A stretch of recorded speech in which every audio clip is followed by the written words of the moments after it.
우리가 고린도전서를 보고 있습니다. 고린도전서 1장부터 4장까지는 읽으면 중간중간 인상적인 구절들이 참 많이 있어요. 그래서 구절 하나하나는 되게 기억에 남는데 도대체 1절부터 4장까지, 1장부터 4장까지 어떤 말씀을 하는지를 이렇게 총체적으로 이해하지 못하면 그냥 그 한 구절 구절만 기억에 남을 뿐이에요. 먼저 1장 서두에서 고린도 교회에 내적 분쟁이 있었다는 걸 여러분들이 잘 아실 겁니다. 교회 안에서 사람들이 싸웠다는 거예요. 고린도전서 1장 10절에 뭐라고 나옵니까? 형제들아, 내가 우리 주 예수 그리스도의 이름으로 너희를 권하노니 모두가 같은 말을 하고 너희 가운데 분쟁이 없이 같은 마음과 같은 뜻으로 온전히 합하라. 서로 나눠져 가지고 싸우지 말고 한 마음으로 마음을 합치라 이거예요. 그럼 이제 왜 싸웠을까요? 왜 싸웠는지 우리는 잘 알죠? 바울이라고 하는 사람과 아볼로 이 두 사람 때문에 그래요. 이 두 사람이 누구냐? 바울은 교회를 설립한 사람이고 아볼로는 그 뒤에 와서 이제 교회를 가르친 사람이에요.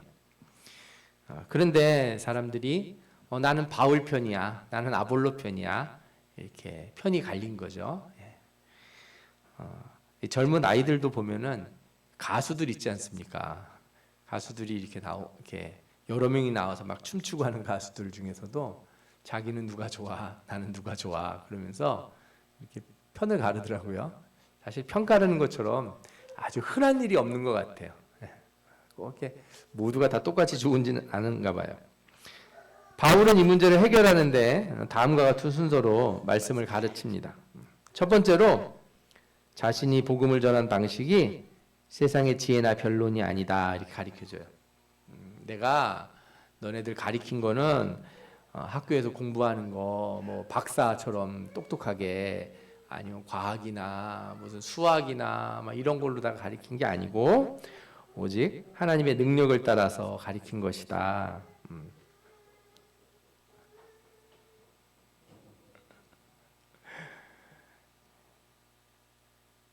이게 성경을 배우는 데 있어서 어려운 걸로 막 가리키면은 좋은 것 같지만 사실은 성경은 그렇게 배우는 게 아니에요.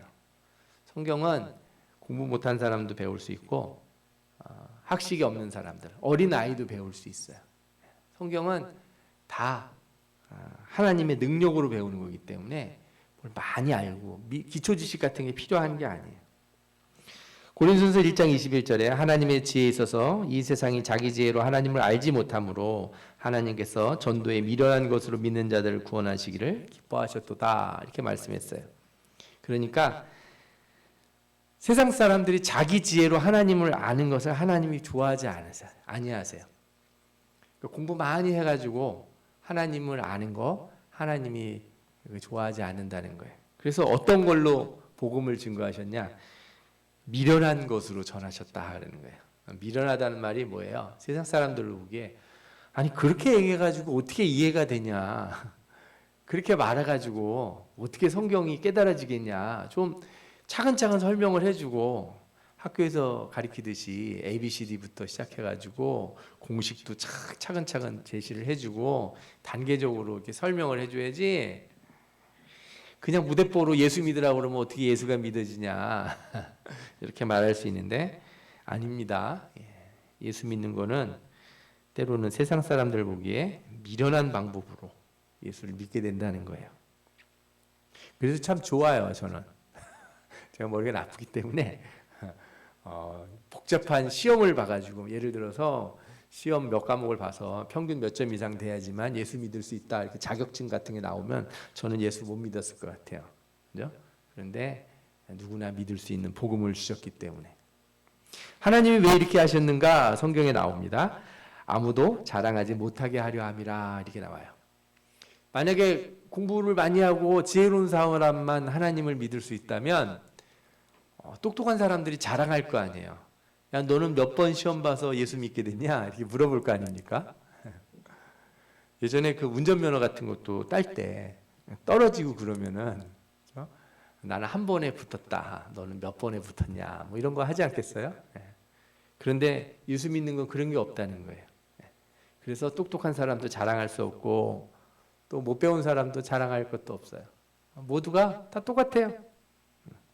하나님이 그 예수님 믿는 일, 구원받는 일에서만큼은 모두에게 자랑하지 못하도록 아주 평등한 방법을 쓰셨다는 거예요. 또 한 가지 바울이 전한 내용이 있습니다. 이건 뭐냐면 왜 복음이 그렇게 미련한 방식으로 전해지도록 했는지 아냐.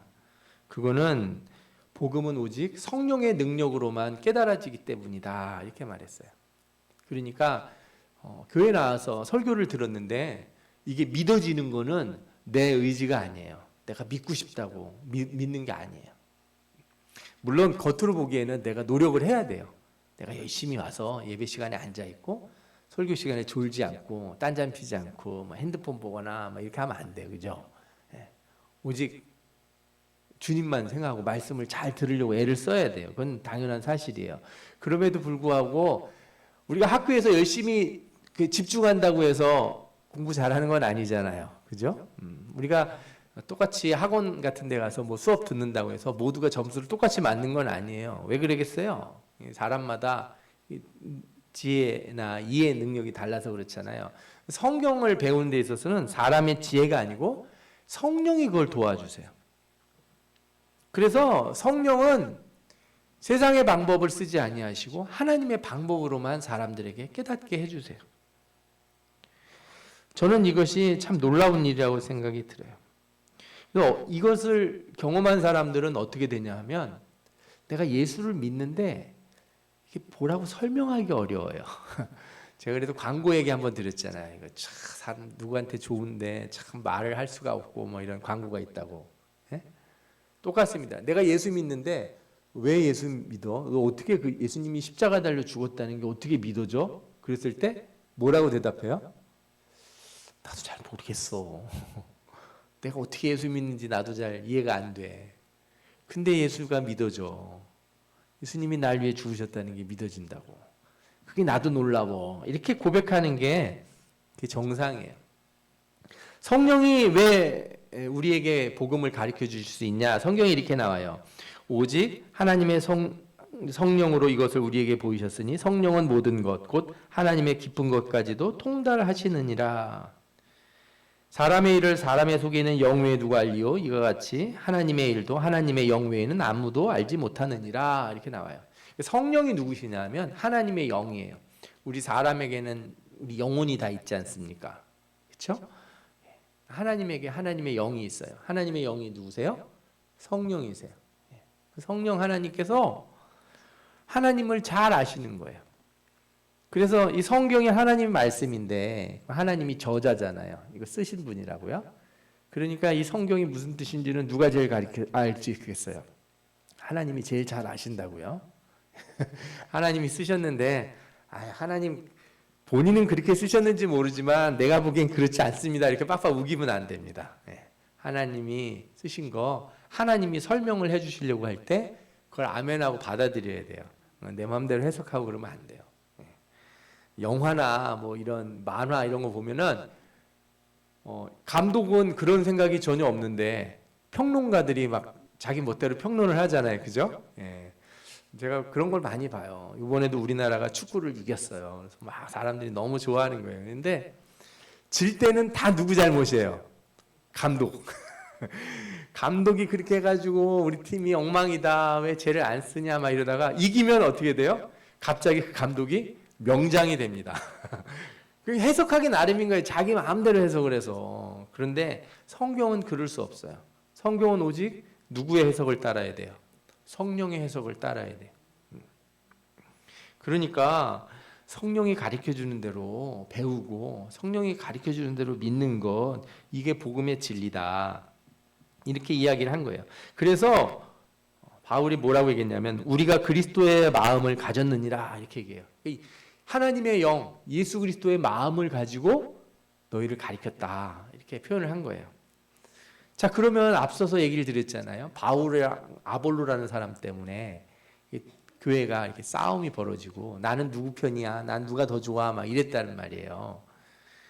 그런데 바울이 그리스도의 마음을 가지고 가르쳤다 이렇게 얘기를 했잖아요. 그러면 아볼로는 아니냐? 그렇지 않습니다. 아볼로도 그리스도의 마음, 성령으로 가르친 거죠. 그래서 뭐라고 얘기를 하냐면 나는 심었고 아볼로는 물을 주었다 이렇게 얘기해요. 그러니까 모든 사람은 하나님의 마음을 가지고 이렇게 열심히 일을 한 거예요. 그러나 잘하게 하시는 분은 누구세요? 하나님이시다. 제가 여러분들 이렇게 설교 준비하고 성경 가르치려고 참 애쓰는 거 아십니까? 좀 알아주셨으면 좋겠는데 제가 참 애를 씁니다. 제 나름대로는 제가 뭐 더 훌륭한 목사님들하고 비교를 하거나 신학자들하고 비교하면 참 형편없다는 건 저도 인정하지만 제 나름대로는 최선을 다해서 준비하고 성경을 보면서 이렇게 여러분들을 가르치려고 해요. 그러나 제가 잘 가르쳐서 제가 무슨 설교를 잘해서 여러분들의 신앙이 성장한다 저는 그렇게 생각하지 않아요. 여러분들이 성장하는 거는 다 누구 덕분이에요? 네, 하나님 덕분이에요. 하나님이 키워주시는 거예요. 네, 우리 애기들도 여러분들이 뭐 먹이고 그런다고 크는 게 아니에요. 자, 누가 키워주시는 거예요? 하나님이 키워주시는 거예요. 네, 하나님의 전에서 저렇게 막 돌아다녀도 괜찮아요. 네, 하나님이 다 키워주실 줄 믿습니다. 그렇게 열심히 노력하면 하나님이 다 하시는 거고 내가 하는 과정에서 잘못한 게 있으면 그거 다 누구한테 평가를 받냐? 하나님 앞에 평가를 받는 거예요. 제가 뭐 잘못한 거 있으면 누구한테 평가를 받겠습니까? 하나님 앞에 평가를 받는 거예요. 그러니까 바울이 잘했니? 아볼로가 잘했니? 여러분들은 따지실 필요가 하나도 없어요. 바울은 자기 자신에서 뭐라 했냐면 내가 자책할 아무것도 깨닫지 못하나 이런 말을 이게 무슨 얘기냐면 나는 양심에 꺼리끼는 게 없다. 난 최선을 다했다. 물론 최선을 다했다는 게 뭐 다 변명이 되는 건 아니에요. 최선을 다했다고 해서 다 용서되는 건 아니에요. 그죠? 최선을 다해도 못한 건 못한 거니까. 못한 거는 누가 심판을 해주신다는 거예요. 하나님이 심판을 하실 거다. 주님 오시는 날에 다 드러날 것이다. 이렇게 얘기를 해요. 고린도서 4장 5절에 이렇게 말합니다. 그러므로 때가 이르기 전 곧 주께서 오시기까지 아무것도 판단하지 말라. 그가 어둠에 감추인 것들을 드러내고 마음의 뜻을 드러내시리니 그때 각 사람에게 하나님으로부터 칭찬이 있으리라. 주님 오실 때까지는 여러분들이 굳이 그거 판단하지 마시고 좀 기다리라 이거예요. 주님 오시면 다 드러나니까. 그러면 이제 이렇게 말하고 끝이 나면 좋은데 바울이 걱정거리가 따로 있었습니다. 이제 아볼로나 자기 자신에 대한 게 아니에요. 진짜 걱정하는 바가 뭐냐? 그건 고린도 교회 태도예요. 바울이나 아볼로는 다 가르치는 사람인데 배우는 사람들이 누구를 평가하고 있어요?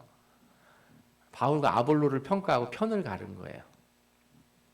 요즘 대학에 가면 이제 수업 끝날 때쯤 되잖아요. 교수 평가를 한다는 거예요. 교수님이 준비를 잘했는지. 중고등학교에도 그런 거 했다가 좀 큰일 날 것 같더라고요. 우리 학생들 만약에 선생님 평가하면 점수 뭐 줄 거예요? 학교에서 고등학교, 중학교에서 담임 선생님 평가하면은 우리 담임 선생님 꼰대야 그러면서 빵점 막 이렇게 주지 않을까 막 걱정이 돼요. 요즘 학생들 워낙에 과격해가지고 대학에서도 그래가지고 교수님들이 점수 좀 짜게 주면은 학생들이 그냥 학교 그 과목 평가를 엉망으로 한다는 거예요. 아, 저 교수님 실력 없고 수업 준비도 안 하고 과제만 맨날 많이 내주고 막 그런다고 없는 말을 막 지어서 쓴다는 거예요. 하도 문제가 생기니까 요즘은 대학에서 강의하는 걸 다 찍어 놓는답니다. 교수님이 정말 그랬는지 안 그랬는지 보려고. 여러분들 배워야 되는 사람들이 가르치는 사람을 평가하기 시작하면은 그게 세상에서는 좋은 점도 있을지 모르겠지만 하나님 나라에서는 이게 문제가 막 생기기 시작해요. 조심해야 되는 거죠. 평가를 하지 말라는 뜻은 아닌데 여기에 우리가 주의하고 조심해야 될 점이 있다 이렇게 생각이 들어요. 고린도서 4장 6절을 제가 읽으려고 하는데 말씀이 좀 어려운 것 같아서 새 번역을 가져왔습니다. 새 번역으로 한번 읽어드릴게요. 형제자매 여러분, 나는 여러분을 위하여 이 모든 일을 나 스스로와 아볼로에게 적용해서 설명하였습니다. 앞에서 있었던 일을 자신하고 아볼로를 대신 적용해서 설명을 했다는 거예요. 그리고 뭐라고 얘기하냐면 어느 한쪽을 편들고 다른 쪽을 얕보면서 뽐내지 못하게 하려 하는 것입니다. 이렇게 표현했어요. 나는 아볼로가 좋아, 나는 바울이 좋아 그러면서 사실은 내가 누굴 좋아한다고 말했지만 평가를 내가 하는 입장이 되잖아요. 평가를 하는 순간 내 위치가 어떻게 돼요? 그 평가할 수 있는 사람이 됐다는 거예요. 그냥 쉬운 말로 우리 교회에 이제 우리 부목사님 있고 제가 있어요. 부목사님도 설교를 하세요. 인터넷에 가서 보면은 유튜브에 우리 부목사님 또 원로 목사님 설교의 조회수가 훨씬 많아요. 제가 그거 맨날 이렇게 들어가서 보면서 담임 목사 설교를 안 보면서 부목사님 설교만 많이 읽는구나. 네. 그런 마음이 이렇게 사람들이 들 때가 있잖아요. 그렇게 평가를 한다면 그게 무슨 뜻이 돼요? 내가 평가할 만한 위치에 있다 이런 게 되는 거라고요. 그죠? 내가 누구를 평가할 때 예를 들어 피아노 치는 사람이 있는데 피아노 심사한다는 건 저 사람이 잘 치는지 못 치는지 상을 줄지 말지를 결정한다는 건 내가 높은 위치에 있다는 얘기랑 똑같아지는 거예요. 여러분들 조심해야 돼요. 요즘은 모든 교회가 거의 대부분의 교회가 설교를 이렇게 유튜브에 올려주고 그래서 여러분들처럼 행복한 시대가 없어요. 옛날에는 설교 테이프 이렇게 녹음해가지고 카세트 테이프에 녹음해서 팔았어요. 그거 거의 늘어지도록 듣고 그랬다고요. 설교 한번 들으려고 그러면 저 유명한 목사님들 설교 한번 들으려고 그러면 그 테이프 사가지고 한번 들으려고. 근데 지금은 인터넷에 아무거나 누르면 다 나오잖아요. 아무데나 찾으면은. 성도들이 얼마나 자신도 모르게 교만해지는가 하는 생각을 우리가 해볼 필요가 있어요. 그러면서 조금 듣다 말고 영 아니야 그러면서 훅 지나가 버리고 스킵해버리고 그렇죠? 네. 스킵 이런 거 하지 마시고 구독, 좋아요, 알람 뭐 이런 거 딱 눌러주시면 좋잖아요. 네. 완전히 설교가 뭐가 되는지 아세요? 하나님 말씀이 뭐가 됐습니까? 길거리 자판에 있는 그런 물건이 돼버렸어요. 이렇게 대충 들을 쳐다보고 내 귀에 안 들어오면 지나가 버리고 버려버리는 목회자들을 그렇게 평가하기 시작했다는 거예요. 바울이 얼마나 속상했는지 이렇게 말합니다. 4장 8절에 여러분은 벌써 배가 불렀습니다. 여러분은 벌써 부자가 되었습니다. 여러분은 우리를 제쳐놓고 왕이라도 된 듯 다스리려 하고 있습니다. 이렇게 얘기했어요. 배워야 될 사람이 실력 없네. 말투가 왜 저래? 얼굴 표정이 왜 저래? 어느 목사님이 그러더라고요. 이렇게 뭐 양복을 입었는데 색깔이 좀 밝은 색을 입으셨나요? 밝으면 밝았다고 뭐라 그러고 어두면 어둡다고 말하고 목사님이 살이 찌면 또 게을러서 먹기만 하고 살이 쪘다고 뭐라 그러고 빼싹 마르면 얼마나 속이 좁고 까다로운지 살이 안 쪄 우리 목사님은 잃어버리기 시작하면은 진짜 할 말이 없어요. 여러분들은 지금 앉은 자리에서 무엇을 하고 계십니까? 말씀을 배우려고 하십니까? 아니면 평가하려고 하고 계십니까? 사실 바울이 지금 편지를 쓰는 상황이 얼마나 힘든 상황인지 몰라요. 이 바울 사도는 지금 로마 감옥에 갇혀서 편지를 쓰는 거예요. 자기는 지금 온갖 고난을 받으면서 복음을 전하다가 이 고통 가운데 있는데 고린도 교회가 뭐 하고 있는 거예요? 저울질하고 있어요. 누가 좀 낫지. 그래 역시 설교는 베드로야. 아니야 아볼로가 최고지. 어떻게 베드로하고 비교를 하나. 이러는 거예요. 감옥에서 복음을 전하다가 고난당하는 사람이 있는데 성도들이 그러고 있으면 이게 얼마나 안타까운 일이겠어요. 그래서 바울이 이렇게 얘기했어요. 우리는 세계와 천사들과 사람들에게 구경거리가 되었습니다. 내가 생각하기에는 하나님께서 사도들인 우리를 마치 사형수처럼 세상에서 가장 보잘것없는 사람들로 내놓으신 것 같습니다. 저도 그런 생각이 들 때가 있어요. 이렇게 좀 작은 교회에서 이렇게 목회를 하다 보니 참 빈곤한 느낌이 들잖아요. 세상에서 참 보잘것없는 사람 같은 거예요. 그래도 옛날에 좀 먹고 살고 이렇게 세상에서 사업하고 그럴 땐 그래도 제가 강의하면 지금 앉아있는 사람들보다 한 10배는 더 앉아가지고 그것도 한 번 들을 때 강의료 막 몇십만 원씩 내고 다 강의 듣는 그런 사람이었는데 이렇게 됐다 하는 생각이 들어요. 저는 솔직히 그런 마음이 들 때가 있어요. 세상에서 그 무슨 강의 같은 거 있지 않습니까? 뭐 자기 개발 같은 거, 또 심리학 하시는 그 교수들이 와서 강의하고, 여기 우리 문화센터 같은 데 와서도 토크쇼 이런 거 하잖아요. 그 입장료가 얼마인지 아십니까? 제가 생각했을 때 최소 몇만 원에서 많으면 10만 원 뭐 이렇게 다 넘어갈걸요? 10만 원 단위로. 강의들이 다 그래요. 다 가서 들으려고 그래요. 근데 가서 들으면 다 좋은 얘기긴 하죠. 근데 누가 없어요, 거기에. 예수가 없어요. 네가 열심히 하라 이거예요. 정신 차리고. 결론이 그거예요. 사람이. 자기 의지를 세워서 오늘 오전 설교 마냥 결심을 다시 하고 의지를 다시 세워서 열심히 해라 이거예요. 교회에서는 그렇게 말하진 않아요. 우리는 다 똑같이 말하지만 한 가지가 달라요. 내 의지는 아무것도 할 수 없습니다. 오직 누가 하십니다? 예수님이 하십니다. 예수 믿으세요. 예수를 믿어야 변화가 됩니다. 내 의지로 잘하려고 그러지 마시고 여러분 능력으로 열심히 하려고 그러면은 힘들어요. 몸이 아파요. 마음에 상처가 자꾸 생겨요. 응?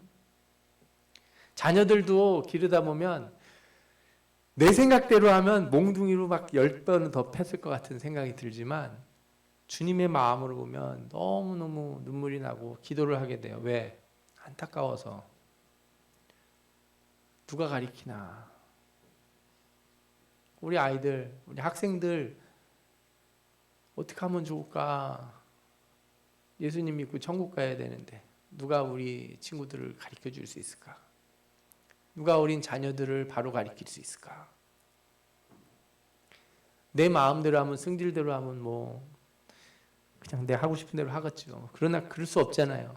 주님의 마음으로 가르쳐야 되는데 주님이 은혜를 주시기를 바라고, 내가 알 수 없어서 기도하며 주님 은혜를 내려 주옵소서 이렇게 할 수밖에 없거든요.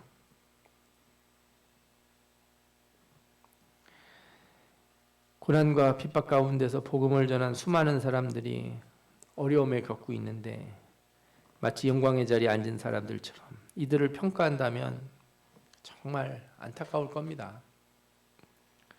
바울이 이렇게 말하고 있어요. 우리는 그리스도 때문에 어리석은 사람이 되었지만 여러분은 그리스도 안에서 지혜 있는 사람이 되었습니다.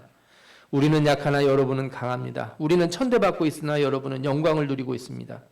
우리는 오늘 바로 이 시각까지도 줄이고 목마르고 헐벗고 얻어맞고 정처 없이 또 돌아다닙니다. 우리는 우리의 손으로 일을 하고 고된 노동을 합니다. 우리는 욕을 먹으면서 도리어 축복하고 박해를 받으면 참고 비방을 받으면 좋은 말로 응답합니다. 우리는 이 세상에 쓰레기처럼 되고 이제까지 만민의 찌꺼기처럼 되었습니다. 자신을 평가하는 고린도 교회가 너무 안타까운 거예요. 저는 이 고린도 교회의 모습을 보면서 우리 시대가 이렇게 생각이 나는 거예요. 요즘 젊은 시대하고 나이 많은 기성세대 사이의 갈등이 대부분 이런 거예요. 앞선 세대들이 얼마나 어렵게 살아왔는데 젊은 친구들이 다 폄훼해요, 그거를. 뭐 그게 우리는 고생 안 한지 아십니까? 이렇게 얘기하더라고요. 부모들도 그렇잖아요. 진짜 남의 주머니에서 돈 빼오기가 그렇게 쉬운 게 아니잖아요. 속된 말로다가 돈 벌기가 그렇게 쉬운 게 아니에요. 온갖 굴욕스럽고 치욕스러운 일도 겪으면서 돈 벌고 있는데 자식들이 돈 쓰는 거 너무 쉽게 생각하고 월급도 많이 못 받고 뭐 집이 부자도 아니고 그러면서 막 투덜거리면 부모가 얼마나 속이 상한지 몰라요. 세상만 그런 게 아니라 교회도 그래요. 교회 개척할 때 얼마나 힘들었는지 여러분들 잘 아실 겁니다. 이런 말 하면 다 꼰대라고 그러는데 뭐 그래도 괜찮습니다. 그래도 말은 해야 될 것 같아요. 제가 설교 준비하다가 예전 교회 건축 서류들을 살펴보면서 지금에서는 도저히 할 수 없는 방법으로 그렇게 돈을 대출을 받고 어마어마한 이율에 지금은 그 이자율에 깜짝 놀라가지고 사람들이 집도 안 사고 막 난리잖아요, 그죠?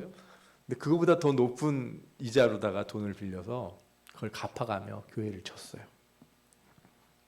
평생 모은 모든 거를 이 교회를 위해서 쏟아부으신 우리 목사님이 계시고 또 성도들이 있었어요.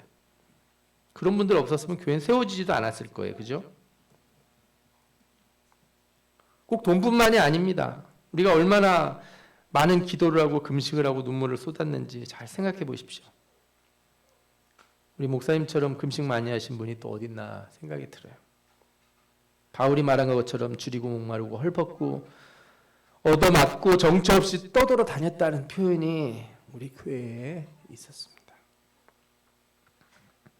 혹자는 그런 기도와 금식이 많았던 거 불평할 수 있을 거예요. 그 목사님 좋아서 하시는 거지. 이거 매일 저녁마다 성도들 불러가지고 기도시키기 힘들어서 누가 하겠냐고. 요즘도 그렇게 기도해야 된다 그러면 그러니까 교회가 안 된다고. 요즘은 새로운 거 해야 된다고. 제가 고린도전서 보면서 느낀 거는 복음은 세상 보기에 어리석은 방법으로 되는 거다. 잔머리 쓸 일이 없다. 되고 안 되고 다 누가 하신다? 하나님이 하신다. 우리는 최선을 다해서 복음의 진리대로 나가야 된다. 이런 생각이 들어요. 이 말씀이 우리는 아무것도 안 하겠다는 뜻이 아닙니다. 우리는 새로운 것들을 받아들이지 않겠다는 뜻이 아니에요. 복음은 편법에 있지 않고 꽁수에 있지 않다 이거예요. 복음이 전해지는 가장 기초에는 기도가 있고 말씀이 있고 예배가 있습니다. 나머지는 다 주변의 것이에요. 우리가 뭐 연예인 불러오고 훌륭한 사람들 불러와서 여기서 그죠? 막 연주회 하고 강연회 하고 그래서 많은 사람을 불러 모을 수도 있지만 결국에 예수 믿는 건 뭐예요? 기도하는 거, 말씀 배우는 거, 예배 드리는 거. 이거 말고는 방법이 없어요. 다른 거로 잠깐 반짝할 수는 있겠죠. 흥미를 갖게 만들 수는 있을지 모르지만 신앙의 성장은 왕도가 없습니다. 신앙의 성장에는 지름길이라는 게 없어요. 저는 예전 목사님들의 설교를 볼 때마다 놀라움을 금할 수 없었어요. 지금처럼 인터넷이나 컴퓨터도 없던 시대예요. 주석이나 연구서적도 많지 않았어요. 인터넷 검색도 잘 안 돼요. 거의 모든 성경 구절을 다 외우고 계시는 거예요. 저는 이거 설교 준비할 때 인터넷이 너무너무 감사하고 하나님이 이런 좋은 도구를 주신 시대에 저를 태어나게 해서 너무 감사해요. 왜? 말씀 이렇게 카피하는 게 너무 쉬운 거예요. 이렇게 컴퓨터에 성경이 다 들어가 있으니까 이렇게 싹 긁어보면 되고 헬라어, 히브리 알고 싶으면 이렇게 눌러가서 영어만 조금 할 줄 알면 웬만한 거 다 찾아낼 수 있어요. 본인이 연구만 조금 하고 노력만 조금만 하면 그렇게 어렵지 않아요. 그분들에 비하면 저는 진짜 편하디 편한 그죠? 8차로에 대로를 이렇게 가고 있는 거예요. 예전 분들이 산길 집신 신고 갔다면 저는 지금 고속버스 타고 아주 그냥 편하게 누워서 가는 거예요.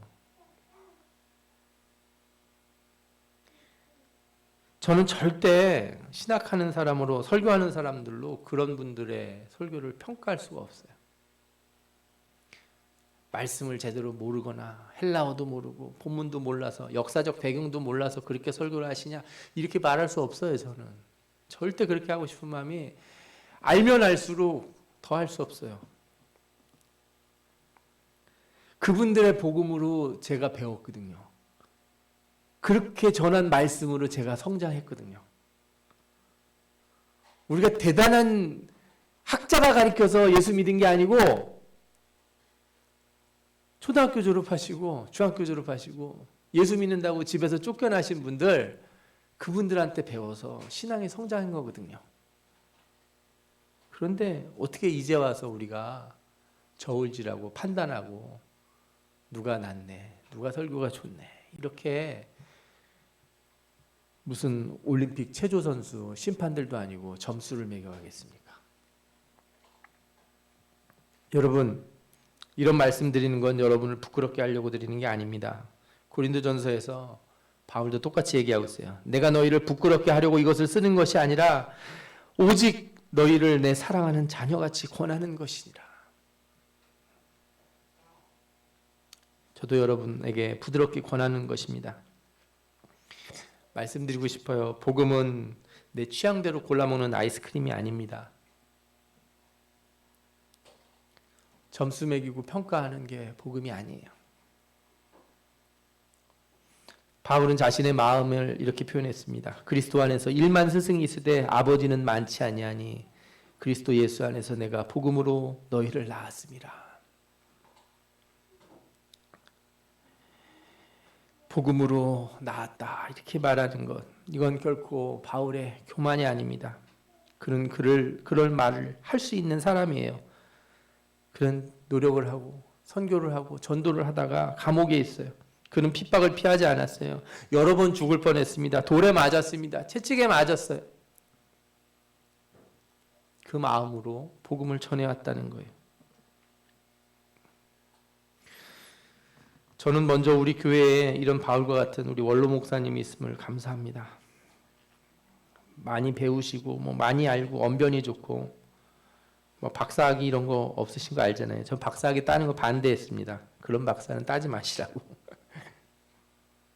그래도 함께 울어주고 기도하고 몸이 상하도록 금식하시고 여러분들의 자녀를 위해 기도해 주신 목사님이 있어서 교회가 지금껏 하나님의 은혜 가운데 있다. 저는 이렇게 생각합니다. 그리스도 예수 안에서 내가 복음으로 너희를 낳았다는 이 말씀, 이게 우리 가까이 있다는 걸 잊지 마시기 바랍니다. 그렇다면 여러분, 이제 우리는 뭘 해야 될까요? 어떻게 해야 될까요? 저는 이걸 말하고 싶습니다. 교회는 분명히 하나님이 세우시지만 사람을 통해 세워간다는 걸 잊지 마시기 바랍니다. 교회는 성령이 일하시는 곳이지만 성령은 반드시 사람을 써서 일하신다는 걸 잊지 마시기 바라요. 그래서 우리는 평가하는 사람 되지 말고 심판하는 사람 되지 말고 기도해주고 위로해주고 뒤에서 지지해주는 사람들이 되셨으면 좋겠어요. 하나님의 나라는 판단에 있지 않습니다. 심판에 있지 않습니다. 조금 못하는 사람들이 모여 있어도 우리가 지지해주고 감사하면 교회가 아름다운 곳이 돼요. 그게 좋은 교회라고 저는 생각이 들어요. 제가 무슨 찬양을 잘해서 목소리가 좋아서 앞에서 막 찬양하고 그랬겠습니까? 제가 그렇게 기타를 오래 쳤어도 뻔하죠, 실력이. 우리 교회 성가대가 그렇게 아름다운 목소리를 찬양해서 여러분들이 아멘 하시는 거예요? 숫자가 많아서 아니잖아요. 그런데 여러분들 마음에 심판하고 평가하는 마음이 아니라 지지하고 위로하고 세워주려는 마음이 있다면 우리 교회가 좋은 교회 될 줄 믿습니다. 하나님의 나라는 교만한 마음에 있지 않습니다. 하나님의 나라는 순종하는 능력, 환난과 핍박 가운데 같이 동참하는 데 능력이 있습니다. 여러분들이 그런 분들이 되시기 바라요. 복음을 평가하고 자신의 귀에 달콤한 이야기를 찾아가는 사람들이 아니라 좀 어리석은 것 같더라도 좀 되돌아가는 것 같더라도 정도를 가는 복음의 길을 함께 갔으면 좋겠습니다. 포장된 말씀이 아니라 우리 심령을 찌르는 날것 같은 그 말씀, 그걸 받아들일 수 있는 여러분들 되시기 바랍니다. 그래야 우리가 성장합니다. 그래야 우리 신앙이 커지는 거예요. 또한 우리는 하나님의 말씀에 순종하는 능력을 배워야 됩니다. 하나님의 나라는 듣고 평가하고 이해하는 나라가 아니에요. 하나님의 나라는 실천하는 나라예요. 오늘 오전 설교를 들으신 다음에 마음에 찔리셨으면 어떻게 하셔야 돼요? 실천하셔야죠. 이 말씀을 듣고 생각이 딱 들어서 아 맞다 그렇구나 이렇게 생각하고만 가시면 안 되고 어떻게 해야 돼요? 실천해야 됩니다. 듣고 실천하는 것, 순종하는 것 이게 좋은 거예요. 아 오늘 말씀 좋았어. 이해가 잘 돼. 아 참 그렇지. 아 우리 목사님은 어떻게 이렇게 성경을 잘 알고 설명을 잘 해주는지 몰라. 이러고 돌아가시면 저 문 계단 내려가는 순간 다 잊어버립니다. 다 까먹어버려요. 고린도서 4장 20절에 이렇게 말합니다. 하나님의 나라는 말에 있지 아니하고 오직 능력에 있습니다. 능력이 바로 뭐냐? 그게 순종하는 거예요. 실천하는 것. 하나님의 능력이 그겁니다. 여러분들 우리 모두 복음 앞에 겸손하며 순종하며 실천하는 사람들이 되시기 바랍니다. 여러분에게 하나님의 능력이 함께 하실 줄 믿습니다. 아멘. 기도하겠습니다.